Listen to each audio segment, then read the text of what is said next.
All right, so this is the first lecture for lecture 9, and it's isomers. It's actually not on the title, and it's the schedule, but it's included with lecture 9, and it's isomers. The other two lectures separately will be formal charge and polarity. They will each have their own unique lecture session. All right, what is an isomer? Now, let me tell you, if you look up online to get help for isomers, you're actually going to find all different types of isomers. We are going to talk about 2 very specific types. So if you do decide to Google or look for videos, make sure you focus on the specific types, which are structural and geometric. Let me write those down, and then I'll come back to this.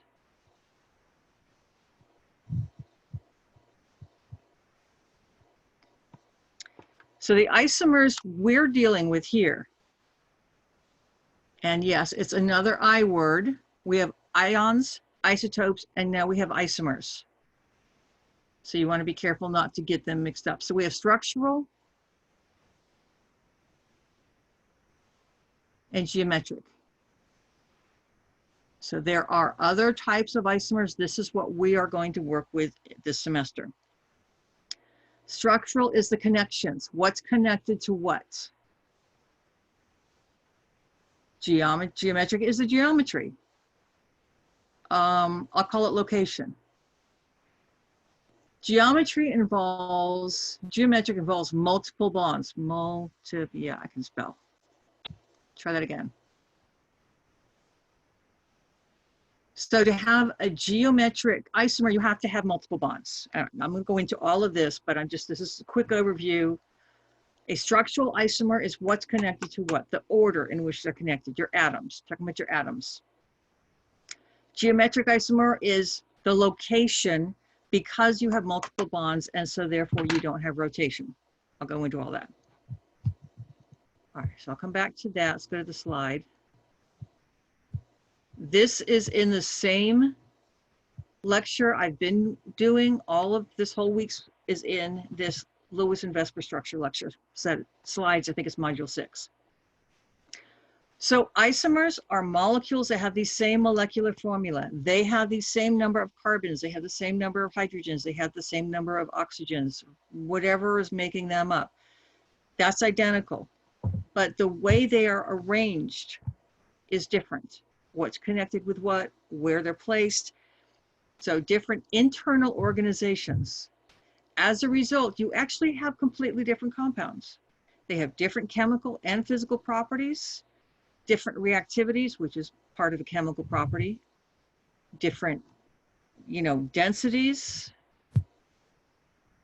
So this is an example. This is a structural isomer. It's what's connected to what. Here, and this example only is counting the backbone, CCO. And for the simplest type, you could do that, but I highly recommend including your hydrogens because as I'll show you in a bit, that can matter. But in the simplest example, let's just use the backbone to show this carbon connected to a carbon, connected to an oxygen. So that's your order, carbon, carbon, oxygen. This is carbon, oxygen, carbon. So what's connected to what is different? That changes the shape. But both of these molecules have, let me go up a minute, have the same molecular formula. And I'm not talking about the empirical formula. I'm talking about the actual molecule has the identical number of carbons, hydrogens, atoms, whatever's making it up. So of course it has the identical molar mass. It has the identical percent composition. The only thing different is where everything is placed, what's connected to what. But that can make a profound difference in your chemical and physical characteristics. So the boiling point here is 78.5 because this type of OH, this is ethanol, so this is an alcohol. This OH creates a specific type of bonding. It's able to participate in hydrogen bonding. Whereas this boiling point is minus 25, and I apologize, there are no units here. It acts as a gas at room temperature. The melting point is minus 117. The melting point is minus 138. This reacts with sodium element to liberate hydrogen gas. This does not react with sodium. So its chemical reactivity, the type of reactions it's involved with, its density, its physical state at a particular temperature, all of this is impacted strictly by what is connected to what. So when I read this, and I recommend this, I read the whole thing. So it's CH3. So you read the carbon and the number of hydrogens. CH3, CH2, OH versus CH3O, CH3. So you read it left to right, and you see if it reads differently, because you can have situations with a longer molecule where it's bent. They can bend around, you know, these single bonds are very, very flexible. And it looks like a different molecule, but it's not, or it's flipped. If we saw this and it was HO, CH2, CH3, it's the same molecule, it's just flipped. So it actually has to be connected to in different ways for it to be an isomer. So this is structural. The structure is altered by what's connected with what. Most of your isomers are structural, that we're going to see. I'm sorry, that we're going to see, not overall. So here is C4H10. Both of these are C4H10. Again, we're not talking empirical formulas. Yes, they also have the same empirical, of course, but this is the molecular formula. They exist in nature with 4 carbons and 10 hydrogens. In butane, they're all just lined up in a chain. And so this can be, it really doesn't exist as a straight chain. We draw it that way, but it's going to be wiggly. And here's the shape. And this is what's called space filling model. So it's kind of long. 2-methylpropane, ANE, ane, right, refers to straight single bonds. The PRO refers to 3. There are 3 carbons. The 2 says that on carbon 2, you have a branch, and this is called a methyl group. This is, you don't have to know this, I'm just throwing this out there. But notice this is not bent. This is not just this bent up. This group has been picked off and put here in the middle. If you have a chance to work with models, put this together and then pick this off and put it in the middle. You'll see that it's a different molecule. I can go from this carbon, this carbon, this carbon, this carbon. I can hit all 4 carbons with one line. I cannot do that here. I guess this carbon, this carbon, this carbon. I have to backtrack. I can't, which we are not doing. Or I can say this carbon, this carbon, this carbon. Either way, or start from here. Carbon, carbon, carbon. I'm leaving one out because it's a different molecule. This is branched off of the center. And that's one of the ways you can make an isomer when you have a chain. So these are structural isomers. They have different boiling points. They have different densities. They have different shapes. And that shape is going to affect their physical state, among other things. Okay? So structural isomer. I'm going to come back to structural isomers in just a minute, but I'm going to introduce you to the other isomer, and this is geometric. Geometric is because of this double bond or triple bond. A multiple bond cannot rotate. It's fixed. These carbons are locked into position with each other. Therefore, this hydrogen will always be next to this hydrogen. This chlorine will always be next to this chlorine. That's why you have to put your double bonds in your VSEPR structure, because they are a critical part of the molecule's behavior, its shape, its chemical characteristics, among other things.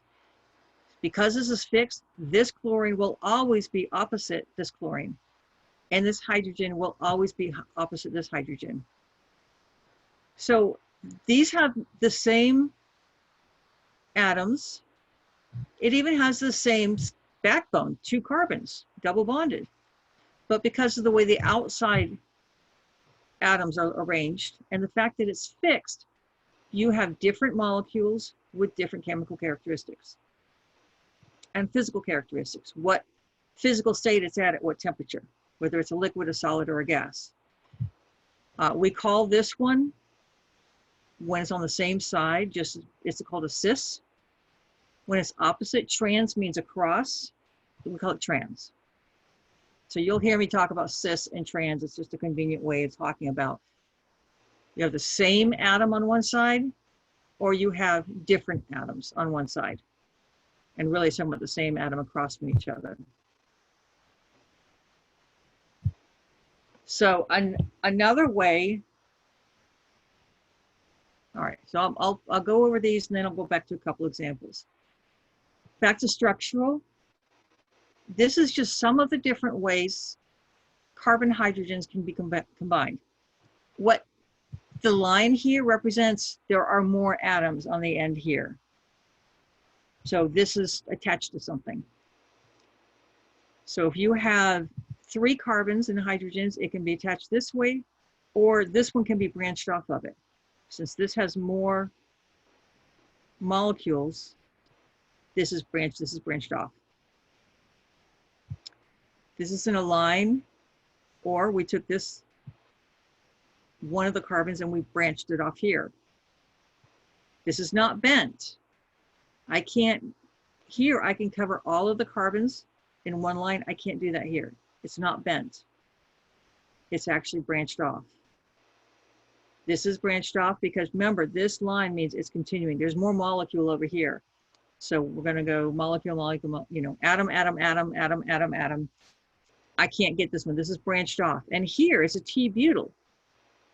All of the CH3 groups are branched off of this one carbon. So you can make all kinds of combinations just with carbon and hydrogen. These are all structural isomers.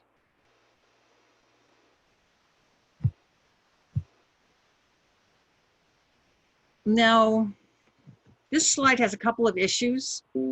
Ignore B. B is a bad molecule. I keep forgetting to take it out of here.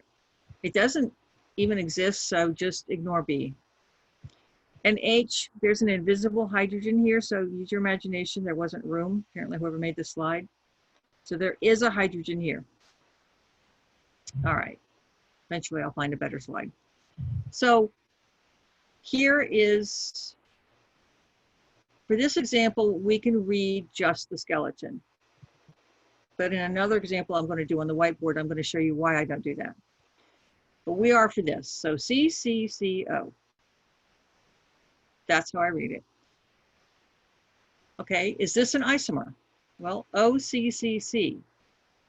But if I read this backwards, it's OCCC. This is this flipped. It's the same molecule. It is not an isomer. An isomer has to be attached differently. This is not attached differently. It's just backwards. Identical molecule. B, ignore. What about this one? It looks different. Maybe it's one of those branched ones, right? Well, can you read it? CCCO. We don't continue on the H's, by the way. We're only doing central atoms. So CCCO. That's the same thing, CCCO. It's just bent. These guys can bend all over the place. So that's identical. What about this one? CCOC. All right, that's obviously different. And that is, in fact, an isomer. And this is another bent one, CCCO. CCCO. It's just bent, and with the invisible hydrogen. So be careful with the bent. That's not an isomer. It's an easy mistake to make, but it will be wrong. If you're given examples and you call one an isomer, that's in fact just bent because you didn't read it. Read from left to right. Pay attention to if it's flipped. Pay attention to the bends. Can you run your pencil or you pen all along all of the atoms, or like you can in the original, or do you have a branch? So things to look for. You just have to practice isomers. So I'm going to go to the whiteboard and do just a couple more examples of isomers.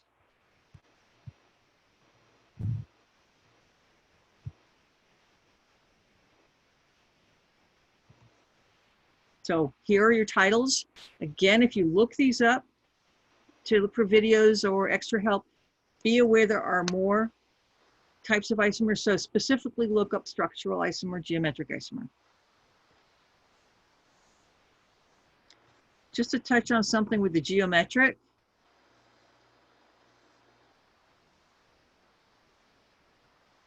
In geometric, it's the geometry. It's because the double bond is fixed. Single bonds, if I just have a single bond,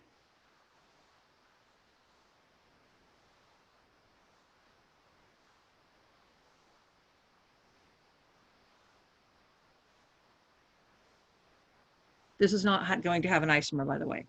If I just have a single bond, this single bond can rotate. This spins. It's called freedom of rotation. The carbons on either side of this bond can spin. And they do all the time. If you can get a model, and maybe I'll try to find my old model kit for tomorrow's lecture. So as it spins, sometimes, you know, the hydrogen changes place, the chlorine changes place. It's always spinning. Has full freedom of rotation around that bond. And so this carbon can spin, that carbon can spin. They're still perfectly connected. So the placement, the relationship of the hydrogens to each other on either end doesn't matter. It's not fixed. So this will have an isomer, but it's not going to look like that. The isomer it would be you actually change the connectivity, and therefore it's structural. Let's put a chlorine over here and a hydrogen over here. Now that's a structural isomer. I've changed what's connected to what, but it's not a geometric. For it to be a geometric, you have to have a double bond. Now we can get a geometric isomer. So the example we often use is 2 chlorines and 2 hydrogens, but it doesn't have to be. So it doesn't matter if you draw the chlorine straight out or if you draw it down. It's the opposite of the other. So this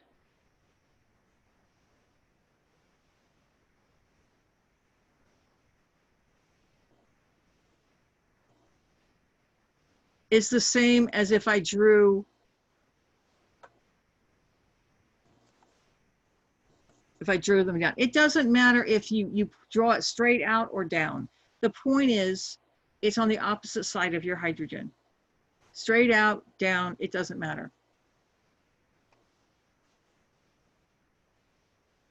So what matters is what side things are on of the double bond. So these are cis.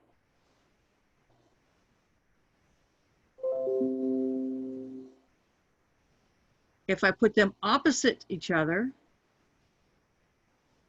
it's trans. These are isomers. A third isomer is you can put both the chlorines on one carbon.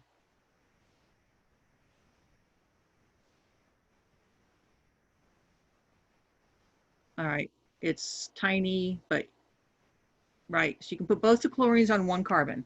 So those are all isomers because of that double bond. So that's geometric is really very straightforward. This is fixed, it cannot rotate, therefore these carbons will always be fixed position to each other. These hydrogens will always be above the double bond next to each other. These hydrogens will always be across from each other, one above, one below, because of the double bond. All right, that's geometric. And the group that's attached to, you know, your carbon I'm showing it with one atom on each. Pretend that it has dots on the chlorine. But it can be more complicated than that. You know, I can have a whole nother group. The point is, where is it in reference to this double bond? Is it above or below? So what you're talking about, it doesn't have to be a simple atom. It can be more complicated. It all has to do with it's above or below your double or triple bond, your multiple bond, because that holds things in place. So with the structural, there's one more example.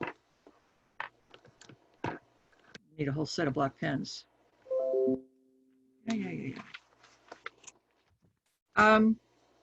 When you do your lab 5 exercise, part 4, the last 1, 2, 3, 4, 5 examples from C4H10 down have isomers. So try to write isomers for these. Practice, very important that you practice isomers, and you just have to try it. Try putting different atoms next to each other, see what works. Become familiar with how things can be connected in a molecule. Just play with it. Don't worry about making mistakes. If you have a model kit, pull the model kit out and make combinations. Just remember to double check your rules. Okay, because isomers are from Lewis structures. Check that you have the correct number of atoms, of each atom. Check that the octet rule is satisfied for each one. And then check that you have the correct number of valence electrons. That's your double check. So where is my example? Yes, over here. So this is why I read the H's when I read left to right. So I'm just going to draw this structure.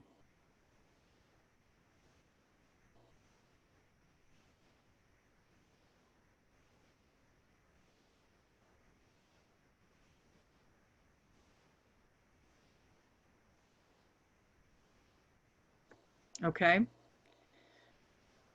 This has a double bond. Double bonds count when you're talking about structural isomers. If this double bond is over here or over here, it changes the structure of the molecule. So here's an example. It changes the chemical characteristics of the molecule.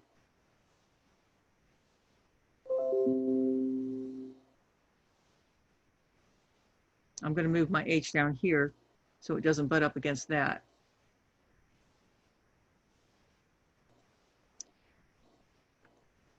These are, they have, both of these have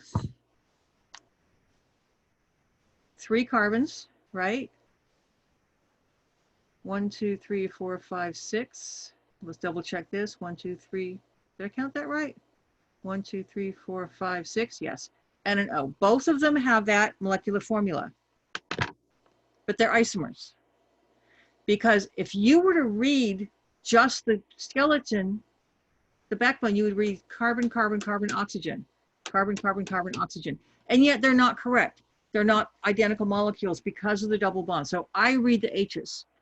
CH2, right? There are 2 H's, so we call it CH2. CH2, CH, CH2, OH. CH3, CH, CH, OH. You can hear it's a different molecule. So when you read, include your molecules. Now, one student pointed out already, well, a CH2 on the end versus a CH3, there's your indicator right there that there's something going on. This is true. A single CH is generally an indicator that you have a double bond. So there are, you know, you can teach yourself to pick these out, or you can just read left to right. But when you read it, include the H's so that you are getting the full connection, a full statement of what's connected to what. It's not just a carbon connected. Now you could also read carbon, you know, double bond carbon, single bond carbon, carbon, oxygen. Like, so you could state the double bonds because it is part of the structure that can change. So you could say carbon, carbon, double bond, carbon, oxygen, carbon, double bond, carbon, carbon, oxygen. Okay, that way you could read the backbone because you're including the word double bond in there because that's the structural difference. My point is, make sure, first of all, when you're writing your isomers, double bonds count. If you have one double bond, you are going to have one double bond every isomer, because the number of bonds has to be the same. There's only so many ways you can do it. So if you have a double bond and you make an isomer of that molecule, make sure you include your double bond. And it would be one. If there's one, there will always be one. If there are two, there will be two. So that's the other thing about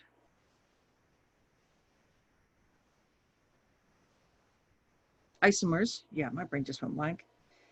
Is understand what an isomer is, the two types that we want you to know, structural, geometric, why, and how to write them, and how to identify what is an isomer and what is not an isomer. All right, so that is this part of the lecture. And there will be two others going. One will be polarity and one will be formal charge.